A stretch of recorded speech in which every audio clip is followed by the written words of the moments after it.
Welcome to Chillin' 101. We hope this video helps. You're starting with the essentials: power, account, and network. Plug the Nest camera into power and watch the LED. That tells you its state. On your phone, make sure Wi-Fi and Bluetooth are on, and you're connected to the network you want the camera to use, too. 4 GHz often works best. Open Google Home, sign into the same Google account the camera used before, and then tap the plus icon to begin adding or reconnecting a device. Now you'll put the camera into setup so Home can see it.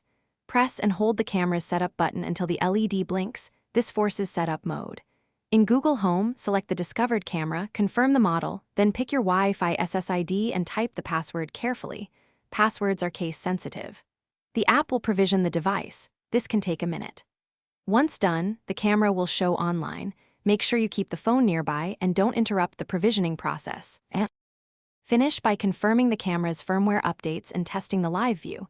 Make sure motion alerts work and you assigned a clear name and room. If video is choppy, move the camera or improve signal with a closer router or mesh node.